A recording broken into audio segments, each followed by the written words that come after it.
Vous êtes sur le point de découvrir ce qu'aucun reportage ne vous a jamais dit clairement. Derrière le krach soudain des marchés, les chiffres rouges à Wall Street et la tension dans les coulisses à Washington se cache une décision silencieuse et dangereusement calculée qui pourrait redéfinir l'ordre économique mondial. Ce qui est en jeu ici, ce n'est pas seulement l'économie, c'est la puissance même des États-Unis dans le monde. Tout a commencé avec une brève annonce presque protocolaire faite par Donald Trump la semaine dernière, un discours précipité mais aux implications profondes où il réaffirmait son programme tarifaire, un projet controversé qui vise à protéger l'industrie américaine à tout prix, même si le coût est l'effondrement des relations avec les alliés historiques.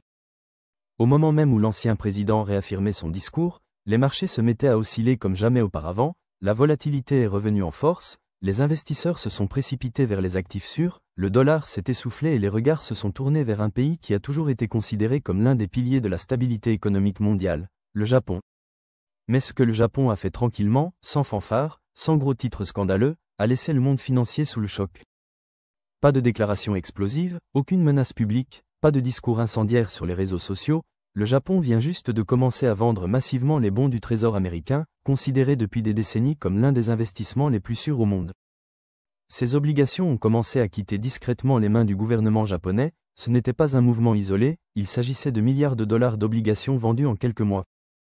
Et la question qui s'est répandue dans les couloirs de la Réserve fédérale, du Trésor américain et des plus grandes maisons de courtage de Wall Street était la même, pourquoi ?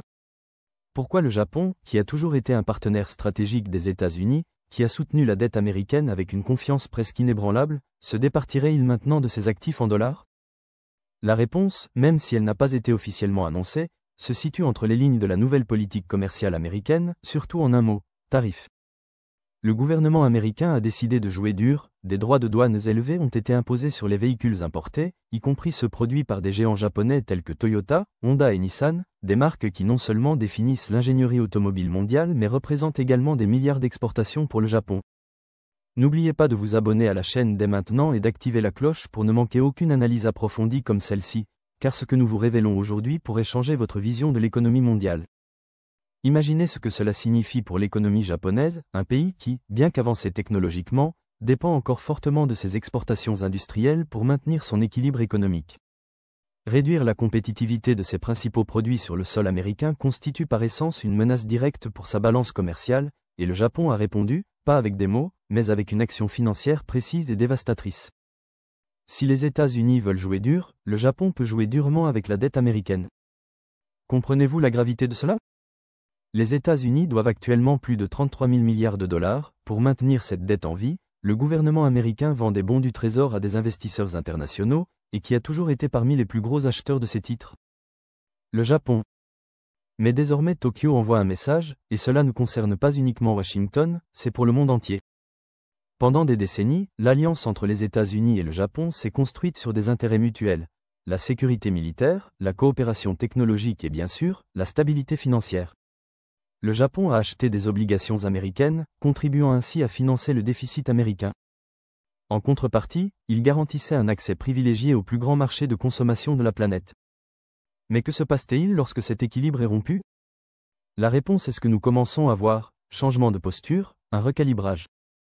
La vente de titres n'est pas seulement une stratégie économique, c'est des représailles, un avertissement, et la chose la plus alarmante peut être la suivante, cette stratégie fonctionne. Vous voyez, lorsqu'un pays de la taille du Japon vend des bons du Trésor américain, cela exerce une pression à la baisse sur la valeur de ses obligations, cela fait monter les taux d'intérêt et lorsque les taux d'intérêt augmentent, les États-Unis doivent payer davantage pour financer leurs propres dettes. Cela se traduit par davantage de pression budgétaire, plus d'instabilité et moins de marge de manœuvre pour investir dans des domaines clés tels que les infrastructures, la santé et, ironiquement, dans les incitations industrielles. C'est-à-dire, plus le Japon vend, plus la facture devient élevée pour les États-Unis. Maintenant, vous vous demandez peut-être, et si d'autres pays faisaient de même ? C'est la question qui tient éveillés les économistes et les stratèges mondiaux. Le Japon serait-il le premier ? La Chine, par exemple, a déjà réduit ses actifs en dollars ces dernières années, la Russie a pratiquement abandonné les obligations américaines après les sanctions, et certains signes indiquent que des pays comme la Corée du Sud, l'Inde et même l'Allemagne cherchent des moyens de diversifier leurs réserves.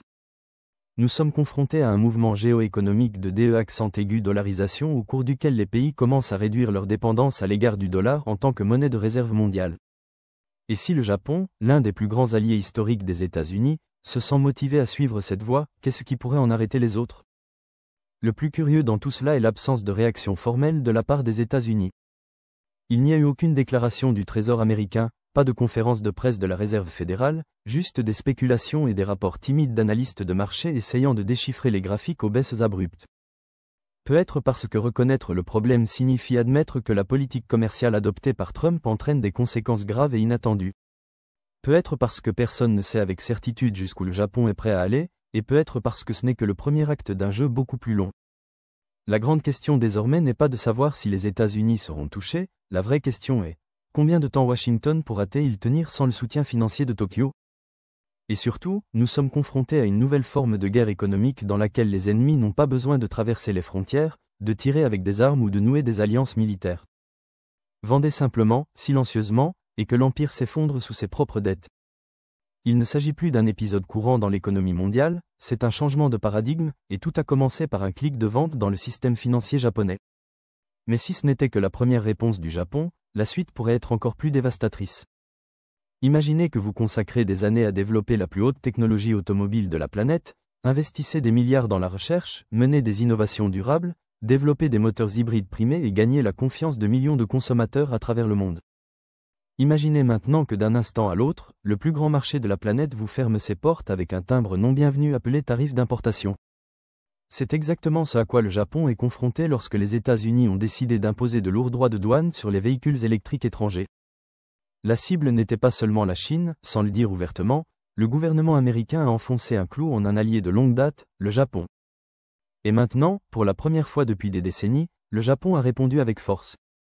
Mais les représailles n'ont pas pris la forme de sanctions ou de déclarations diplomatiques incendiaires, cela s'est fait d'une manière subtile, chirurgicale, mais puissante. Tokyo a commencé à réduire systématiquement son exposition à la dette américaine. Le message ne pourrait pas être plus clair, si vous bloquez notre industrie, nous bloquons le financement de votre économie. Et ce n'est pas du bluff.